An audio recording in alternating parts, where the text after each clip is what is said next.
Bismillah. Innal hamdalillah nahmaduhu wa nasta'inuhu wa nastaghfiruh wa na'udzu billahi min sururi anfusina wa min sayyiati a'malina. May yahdihillahu fala mudilla lahu wa may yudlil fala hadiya lahu. Ashhadu an la ilaha illallah wahdahu la syarika lahu. Lahul mulku wa lahul hamdu wa huwa ala kulli syai'in qadir. Wa asyhadu anna Muhammadan abduhu wa rasuluhu la nabiyya ba'dahu. Allahumma salli ala Muhammadin wa ala azwajihi wa zurriyyatihi kama shallaita ala Ibrahim wa barik ala Muhammadin wa ala azwajihi wa zurriyyatihi kama barakta ala Ibrahim innaka hamidum majid. Amma ba'd. Ma'asyiral muslimin rahimani wa rahimakumullah. Qala Allah ta'ala fil Qur'anil azim. A'udzu billahi minasyaitonir rajim. Bismillahirrahmanirrahim. Ya ayyuhalladzina amanu taqullaha haqqa tuqatih wa la tamutunna illa wa antum muslimun. Ayat ini selalu dikumandangkan oleh Rasulullah sallallahu alaihi wasallam dan para penerusnya, para sahabat Nabi radhiyallahu anhum, para tabi'in, murid mereka, para tabi'ut tabi'in, generasi ketiga, para imam-imam kita sampai para ulama-ulama mu'takhirin semuanya. Dan memang menjadi satu kebagian dari Jumatan, salatul Jum'ah. Dan kiranya tentu saja bukan berarti mereka tidak hafal, tapi ini adalah peringatan bahwa terjemahannya, wahai orang-orang yang beriman, yang mengaku sebagai orang yang beriman, yang mau digolongkan sah sebagai orang beriman dan nanti berhak atas jannatun na'im, surga yang paling nikmat. Wahai orang-orang yang beriman, bertakwalah atau takutlah kepada Allah dengan sebenar-benar ketakutan kepadanya. Dan janganlah kamu sampai mati kecuali dalam keadaan muslim. Kata ini, takwa takut adalah ketakutan, rasa takut yang justru menyelamatkan. Karena kita jika takut kepada pencipta seluruh alam manusia, alam jin, alam dunia, maka kita tidak perlu takut lagi kepada siapapun, termasuk siapapun yang menentang Allah, menentang sistemnya, manajemennya, akidahnya, dan lain-lainnya. Dan kemudian Rasulullah juga di khutbahnya selalu membawakan hadis yang panjang, tetapi izin saya potong menjadi yang inti ininya, yakni kullu bid'atin dhalalah wa dhalalati finnar. Semua bid'ah itu adalah dhalalah atau kesesatan, dan semua kesesatan ujung-ujungnya ke neraka. Hadis ini sahih. Saudara juga izin khatib menyampaikan kesalahan kira dari, alhamdulillah saya sudah merasakan banyak daerah Indonesia bahkan di luar negeri berkhutbah, berceramah. Ketika saya tanyakan berapa jumlah nabi seluruhnya dalam Islam, masih banyak menjawab hanya 25. Dan bahkan ada yang menyangka Islam ini adalah agama Arab. Padahal dalam hadis yang minimal derajatnya hasan sahih, ada 124.000 nabi dan rasul sejak awal zaman. Inilah Islam, inilah tauhid, agama tauhid ketuhanan yang Maha Esa, yang alhamdulillah negara yang kita muliakan ini, Indonesia, meletakkan sila pertamanya di Pancasila adalah ketuhanan yang Maha Esa. Dan juga di pasal 29 ayat 1 Undang-Undang Dasar 1945 disebutkan jelas belum pernah berganti negara berdasar atas ketuhanan yang Maha Esa. Wabil khusus nanti di Pancasila kalau kita kupas itu semuanya nilai-nilai Islami banyak di situ akan penuh. Dan saya pernah berbicara dengan ahli-ahli hukum Indonesia, KUHP kita ambil dari Belanda, tetapi ternyata Belanda mengambil dari Perancis ternyata mengambil dari Mesir, khususnya fikih Malikiyah. Ini harusnya menjadi modal besar bagi kita. Karena 124.000 nabi itu sudah berlalu, kecuali satu orang saja yang insya Allah kita tunggu kedatangannya, nih Rasulullah Isa Al-Masih bin Maryam alaihissalam. Tugas utama beliau nanti adalah menyatakan agama yang paling benar, yang mana manhajnya. dan menghadapi Dajjal Al-Masih laknatullah, di mana tanda-tanda akhir zaman itu yang disebutkan di bisyarah hadis, tanda-tanda kecil, tanda-tanda menengahnya, semuanya sedang bahkan telah terjadi. Di antara yang paling menyolok adalah 3 perang utama akhir zaman, yakni perang Syam, yakni perang Yaman, yakni perang Irak sedang terjadi. Syam sekarang menjadi 4 negara sosialisme, yakni Palestina, yakni Suriah, yakni Yordania, yakni Lebanon.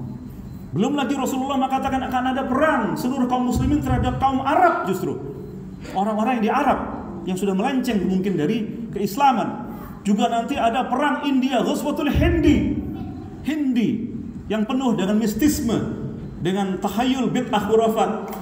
Dan orang-orang zaman dulu di negara kita, khususnya Muhammadiyah, mempunyai semboyan anti TBC, anti tahayul, bid'ah, khurafat.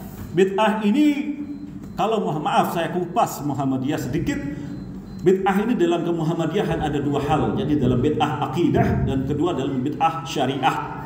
Kalau mikrofon yang sedang digunakan ini, internet, pesawat terbang, semuanya sama sekali bukan dalam agama, bukan dalam perkara dinullah. Itu teknologi. Rasulullah memakai baju perang, teknologi terbaru pada masa itu, dari Persia, dari baju perang dari Rum dan Khandaq dan lain-lainnya.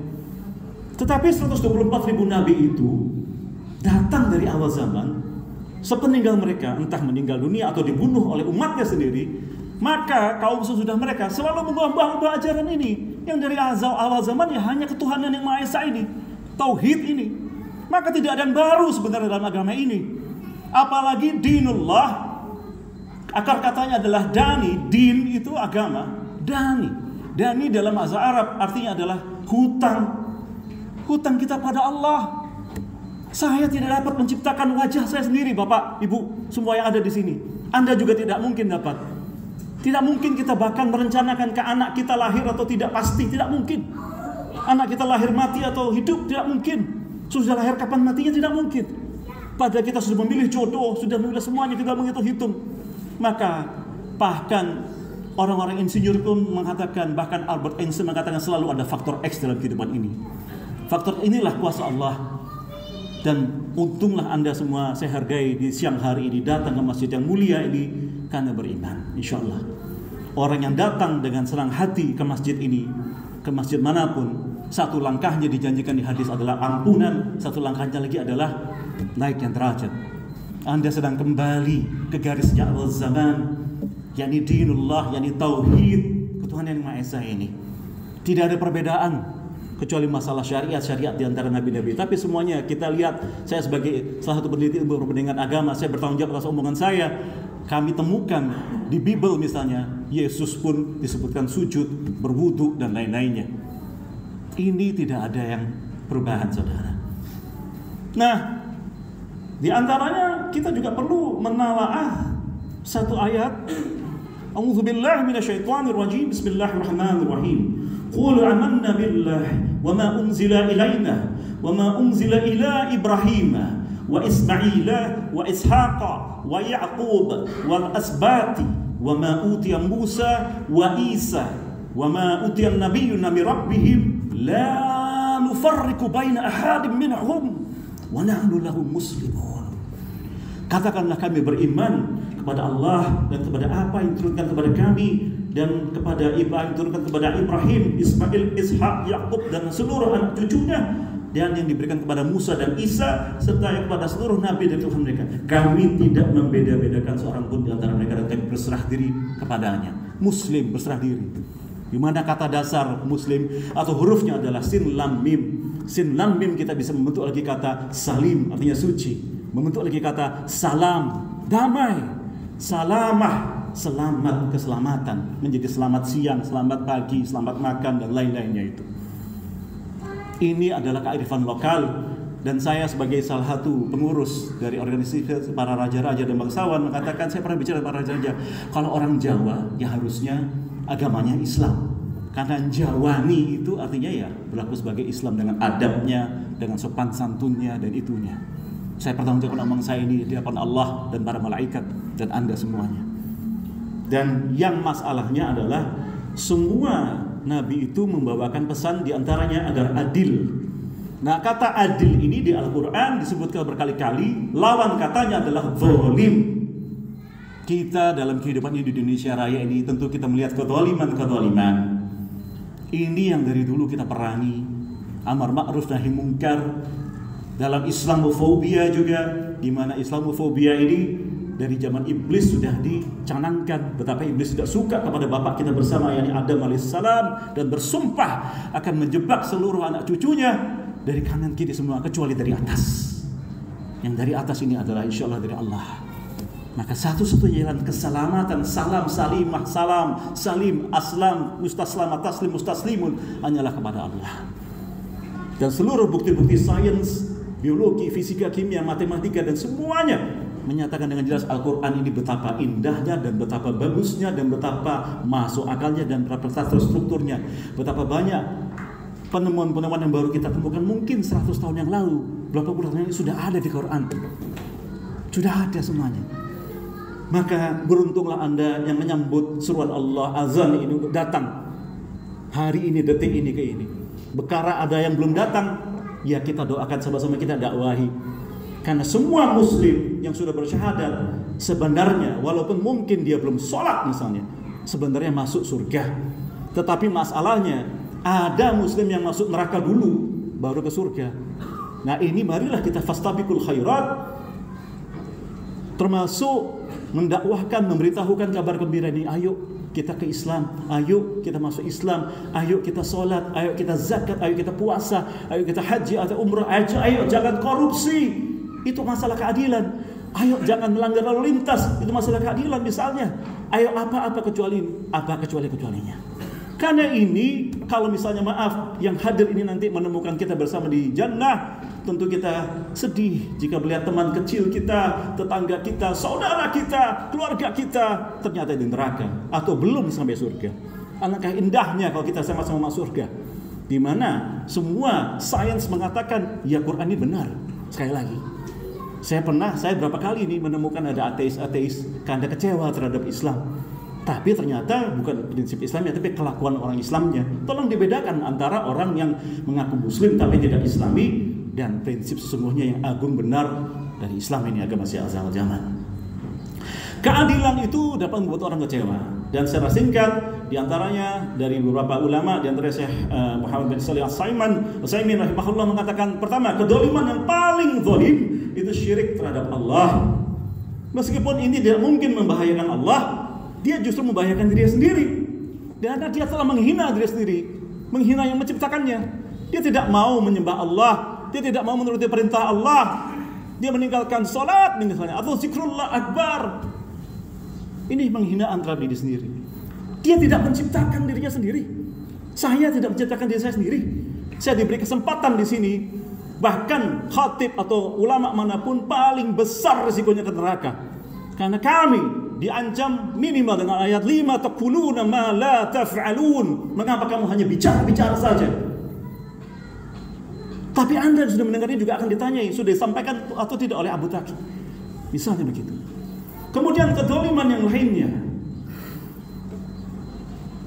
Maaf ya, padahal Allah itu sudah berbuat baik terhadap kita.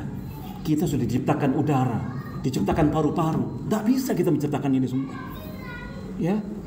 Kemudian kedoliman apa? Kedoliman terhadap dirinya sendiri. Yang kedua, misalnya dia berpuasa tapi tidak mau berbuka. Dia berpuasa tapi berbukanya nanti malam, lebih dari Isya misalnya, seperti kaum Syiah misalnya. Dia sholat malam terus, tidak mau istirahat. Ini zalim, tidak pada tempatnya. Padahal hak-hak tubuh itu ada. Dia tidak mau mengumpuli istrinya dengan baik, mencumbunya, membesraan dengannya, memenuhi hak-haknya, anak-anaknya, keluarganya, tetangganya. Tidak mau. Dia tidak mengkonsumsi gizi yang seimbang. Dia tidak memberi makan dirinya dari yang halal wa thayyiban. Dia tidak mau menikah padahal mampu. Dia mau berzina saja. Dia tidak mau berolahraga, tidak mau belajar, dan lain-lainnya. Punya uang tak mau umrah, tak punya uang tak mau sumbang-sumbang orang. Tetangganya kelaparan, dia diam saja. Ini tidak beriman disebut di hadis. Lebih-lebih lagi saya ingatkan pengurus masjid manapun, karena ini sedang saya rekam. Di antara tanda akhir zaman adalah masjid ini banyak mewah-mewah, tapi penduduk sekitarnya rawan pemurtatan, rawan hutang, penyakitan, tidak bisa bayar-bayar ini. Padahal ini uang umat. Masjid Rasulullah pondasinya tanah, bukan karpet seperti ini. Tidak ada tiangnya. Tiangnya hanya kayu, atapnya ranting-ranting kurma, pelepah kurma. Dindingnya batu-batu yang ditumpuk, tetapi semuanya makan. Semuanya sejahtera. Rasulullah tidak mau makan kecuali tetangga-tetangganya makan. Itu demi Rasulullah SAW. Ada orang-orang yang ahlus suffah yang kerjaannya hanya mencatat semacam beasiswa, mencatat pelajaran. Itulah Abu Hurairah, Abu Zar. Mereka tidak kerja, tapi oleh Rasul diberi makan semuanya, kesejahteraannya. Ini yang harus kita. Ini masyarakat Madani yang betul seperti Madinah ini. Ketiga, kezaliman terhadap orang lain. Ini mudah, terhadap makhluk lain. Terhadap kucing misalnya, terhadap anjing bahkan, terhadap tetangga, mengambil tanahnya, mengambil haknya, gajinya, tidak mau bayar hutang kepadanya, dan seterusnya. Ini zalim. Maka saudara, waktu yang singkat ini, semoga khatib dapat menyampaikan sedikit prinsip-prinsip yang sederhana dari Islam ini, jalan keselamatan ini. Semoga setelah ini Anda berkenan menelaah ilmu-ilmu. Saya dengar tadi ada pengumuman akan ada pengajian dan lain-lainnya. Juga termasuk tolong majulah ke saf yang depan. Karena ini perintah Allah. Jangan di belakang. Majulah di antaranya. Anda sudah setengah bagus nyampe ke haji masjid, tapi kemudian Anda kosongkan saf depan, ini kurang bagus. Harapan saya di Jumat-Jumat depan, saf depan lebih dulu, dan Anda datang ke masjid dengan pakaian terbagus, dengan harum-haruman, mandi lebih dulu. Tidak usah mimpi seperti misalnya negara tetangga Malaysia yang 4 negara bagian sudah meliburkan hari Jumat. Belum, kita belum, insya Allah suatu saat. Tapi minimal kita bisa mulai dengan diri sendiri dan keluarga kita. Alhamdulillahirrabbilalamin, semoga bermanfaat. Semoga bagian pertama dari khutbah ini dapat menjadi manfaat dan tidak menjadi fitnah bagi kita semua. Qul qul hadza wa astaghfirullahal azim. Alhamdulillahirabbil alamin.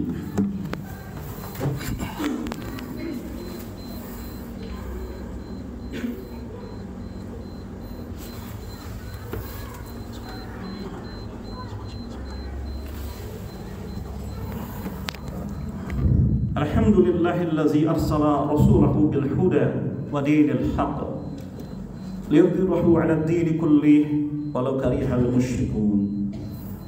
Taqabbalallahu minni wa minkum tilawatu innahu was-sami'ul 'alim. Saudara, tidak ada yang bilang hidup ini tidak rumit. Tapi justru itu bagusnya. Fa innama al-usri yusra. Innama al-usri yusra. Ada eskalasi dari nenek moyang kita mungkin ribuan tahun yang lalu, hanya hidup di gua, hanya bertelanjang dada, tidak punya api, tidak punya internet, tidak punya pesawat terbang. Tentulah Allah memberikan tanggung jawab lebih besar lagi kepada kita, karena sebagian dari rahasia-rahasia ilmunya Allah sudah dibukakan kepada kita. Tentulah semua ini dan semuanya milik Allah. Tentulah kita nanti akan ditanyai, misalnya smartphone ini untuk apa saja, mic ini untuk apa saja. Dan jelas sekali di antaranya mari kita bahas tanda-tanda akhir zaman. Yang paling jelas dari ini saya sarikan dari puluhan hadis, ya. Tidak ada seorang pun yang mengetahui kapan datangnya kiamat, tetapi disebutkan di hadis itu hari Jumat, kiamat itu. Dan Jumat juga menjadi hari besar. Kemarin dari Jumat ke Jumat itu ada ampunan bagi yang mau. Adam diciptakan di Jumat juga, dan kiamat akan dikatakan di hari Jumat. Dan nanti di hari kiamat kaum muslimin, kaum beriman akan menyambutnya dengan tenang, ditidurkan bersama Rasulullah Isa al-Masih alaihi salam dan al-Imam al-Mahdi. Sesudah Dajjal ditaklukkan dan lain-lainnya. Tetapi untuk seperti sana, sampai ke sana, mari kita siapkan kita diri ataupun anak cucu kita. Karena di antara yang dikatakan yang terbanyak pengikut Dajjal ini adalah kaum perempuan dan Yahudi. Nah, untuk persiapan itu, untuk mawas diri, mari kita simak-simak tanda-tanda kecil dan menengah dari hadis sudah sangat banyak terjadi. Pertama, diutusnya Rasulullah SAW, karena beliau adalah khatamul anbiya. Maka tadi saya katakan la nabiyya ba'da, tidak ada nabi sudah beliau kecuali kita sedang menunggu kedatangan Rasulullah Isa Al-Masih alaihissalam. Saya sudah bicara dengan kaum pendeta segala macam, mereka juga sama menunggu kedatangan Yesus dan figur-figur lain. Kemudian wafatnya beliau, kemudian munculnya banyak fitnah atau ujian, dan itu datang dari arah timur dari Madinah. Kalau kita lihat sekarang ya kira-kira dari Irak, dari Iran, negara-negara Syiah dan lain-lainnya. Dikatakan Dajjal akan datang dari arah Asbahan, Khurasan, itu perbatasan antara Iran dengan Azerbaijan. Dikatakan akan diiringi oleh 70.000 Yahudi memakai tali Isa. Sekarang populasi di sana sudah puluhan ribu Yahudinya. Kemudian timbulnya fitnah Khawarij. Orang-orang Khawarij ini ekstremis, mudah sekali mengkafirkan orang-orang. Bahkan mereka dulu membunuh Utsman bin Affan dan Ali bin Abi Thalib radhiyallahu anhum hanya karena perkara sedikit. Sekarang kita temukan seperti itu, orang mudah sekali mengkafirkan orang lain. Padahal mengkafirkan muslim, risikonya dia otomatis jadi kafir. Bahkan dia membunuhnya. Hilangnya amanah. Nah, kita baru memulai pemilu, pemerintahan baru sedang dibangun. Semoga beramanah.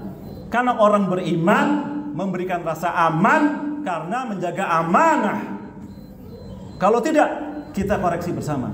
Karena ulil amri minkum di surah An-Nisa itu ada dua. Satu ulama dan kedua umara. Kita punya sistem kritik, misalnya DPR, MPR, pengeluhan. Tadi pagi teman saya ke KRL, ke Depok, bilang ini KRL penuh sekali. Ya sudah, sampaikan kritiknya melalui media sosial, dibuat viral atau surat atau gimana. Itu bisa. Itu bagian dari amar ma'ruf nahi munkar juga, menjaga kemaslahatan bersama. Kemudian banyaknya perzinahan di mana-mana, ini sudah jelas. Diangkatnya ilmu dan merajalelanya kebodohan. Hilangnya amanah itu juga dihiasi oleh munculnya kaum Ruwaibidah. Ruwaibidah adalah orang bodoh, tapi turut campur urusan orang banyak. Dan sekarang di media sosial begitu banyak orang menjadi semacam mufti mutlak. Entah apa pendidikannya, tapi dia berani berfatwa dan mencampuri urusan banyak. Urusan banyak ya bisa jadi oleh amri. Sekali lagi ulama, ada ulama yang yang membawa ke neraka, malah ada juga yang umara, yang korupsi.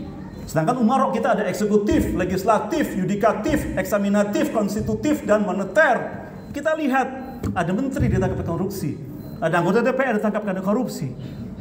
Ini masalah amanah dan ruwabidah. Orang sok tahu bodoh tapi merasa bisa. Banyaknya khamr dan dikonsumsi, sudah jelas. Merajaknya perjudian, negara Islam terbesar katanya Indonesia, nomor 2 katanya, tapi judi online terbesar di dunia. Na'udzubillah. Padahal katanya negara berdasar atas ketuhanan yang Maha Esa di pasal 29 ayat undang-undang saat ini.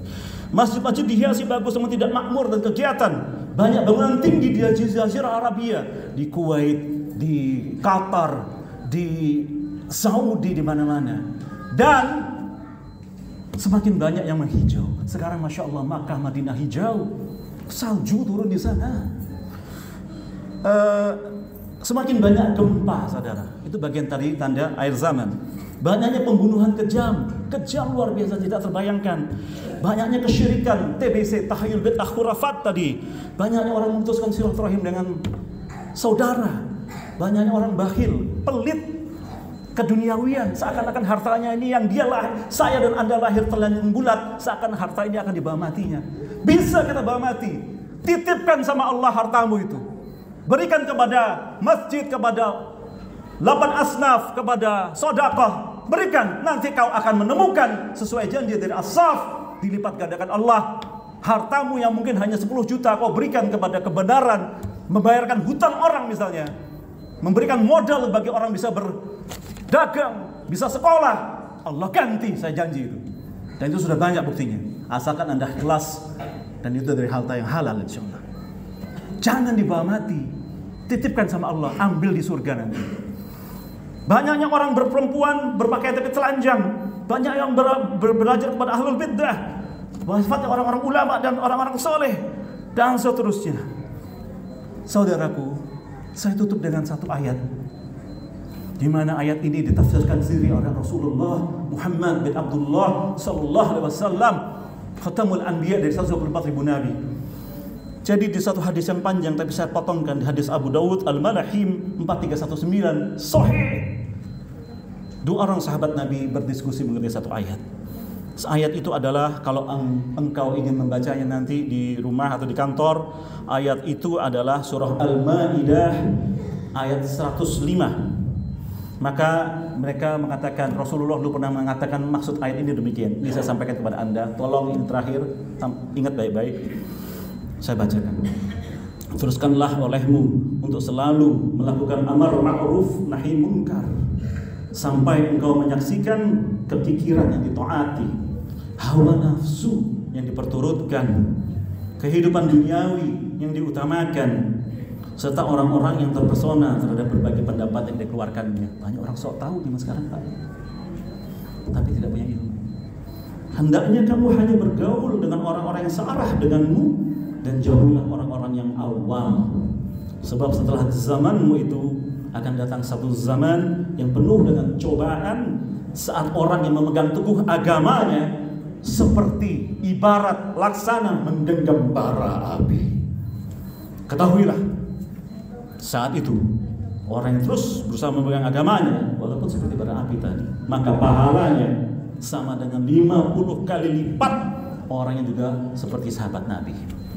Maka saudaraku, saya tidak yakin kita bisa keluar dari masjid ini kemudian Anda masuk ke kantor, Anda akan bebas dari riba, Anda akan bebas dari kemungkinan manipulasi ekonomi bisnis, tapi minimal kita berusaha.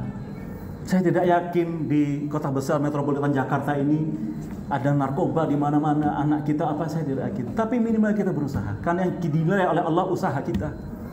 Dan kalau Anda mau menjadi ghuraba, misalnya orang-orang asing, di mana orang-orang misalnya satu kampung maksiat, mabuk satu kampung, judi satu kampung, khamr satu kampung, tapi Anda di rumah mendidik Anda, diri sendiri, anak Anda, semua selamat, maka Anda sebenarnya tidak sedang sendirian. Anda sedang berjamaah dengan Rasulullah Sallallahu Alaihi Wasallam yang akan disambut nanti di surga. Dan ingat omongan saya di surah As-Saff, orang-orang yang mau seperti ini, berdagang dengan Allah, berbisnis dengan Allah, tijarah fisabilillah, maka nasrum minallahi wa fathum qarib, pertolongan dari Allah dan kemenangan dekat. Allah akan mengurus urusannya, membayarkan hutangnya, menata kehidupannya, asalkan dia istiqamah. Itu harapan kita. Di antara harapan kita juga adalah berdoa, saudara.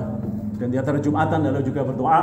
Maka mari kita sama-sama berdoa. Mari kita tundukkan semua ego kita, seluruh partikel kita hadapkan kepada Allah. Tidak satupun butir atom, nano atom di tubuh kita yang mampu kita ciptakan. Jenis kelamin kita tidak tahu pada lahir, bentuk semuanya. Mari kita berdoa. Semoga Allah mengijabahi. Bismillahirrahmanirrahim. Alhamdulillahi Rabbil Alamin. Ya Allah, Ya Rabbal Alamin. Subhanakallahumma wa bihamdik. Ya Allah, la ilaha illa anta.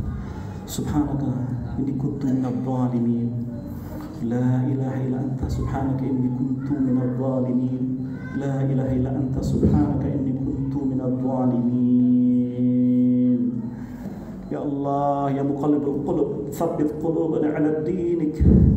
Berikanlah kepada kami kelurusan dalam qalbu kami dan urusan yang lurus, ya Allah, jalan para nabi.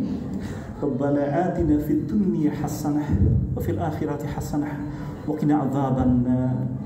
Berikanlah kepada kami kebaikan di dunia, kebaikan di akhirat, dan jauhkanlah kami dari siksaan api neraka. Rabbana firli wali walidayya walil mu'minina yawma yaqumul hisab.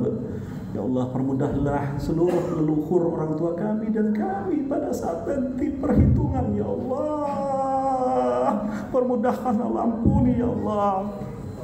Allahumma fir lil muslimina wa muslimat wa mu'minina wa mu'minat al-ahya'i minhum wal amwat. Ampuni semua kaum muslimin ya Allah. Tegakkan keadilan di negeri ini ya Allah. Tegakkan keadilan di negeri Islam ya Allah. Berikan kesempatan kami mengecap kembali kemenangan ya Allah. Ya Allah, Rabbana taqabbal doa. Kabulkanlah doa kami ya Allah. Semua yang hadir di sini, ada yang mungkin ingin sembuh, ingin husnul khatimah, ingin membayar hutangnya, ingin menagih hutangnya, ingin sekolah lebih tinggi, ingin naik haji, ingin lebih benar mengurus orang tuanya, anaknya, keluarganya, semuanya. Ingin lebih kaya dengan keadaan yang benar ya Allah, semuanya. Engkau yang Maha mengetahui semuanya. Dan berikanlah kebahagiaan, kemenangan kepada seluruh kaum muslimin, kaum beriman yang sedang didolimi utamanya Allah. Wa kulli makan semuanya Allah. Ya Allah, Allahumma ansurhum, berikanlah kemenangan bagi saudara-saudara kami di medan perang ya Allah. Di Palestina, di Suriah, في لبنان، في يردان، في العراق، في يمن، في روهينجا، في تركستان تيمور أويغور يا الله، سنجان يا الله، في أفغانستان، في باكستان، في إنديا، في أمريكا، في أوروبا، في Asia, في Indonesia Raya ya Allah, selamatkanlah, sadarkanlah kami anak cucu kami ya Allah, janganlah kami termasuk dalam golongan pemuja Dajjal dan Dajjalun tonton bangsa ini. Semoga Engkau mengijabahi doa kami bersama dan menerima amal ibadah kami, khususnya ibadah ini, dan ampunilah kami dari Jumat ke Jumat dan sadarkanlah kami ini semua. Alhamdulillahirabbil alamin. Amin. Amin. Amin ya rabbal alamin. Ibadallah, إن الله يأمر بالعدل والإحسان وإيتاء ذي القربى وينهى عن الفحشاء والمنكر والبغي يعظكم لعلكم تذكرون فاذكروا الله العظيم يذكركم واشكروه على نعمته يزدكم ولذكر الله الأكبر. أقيموا الصلاة.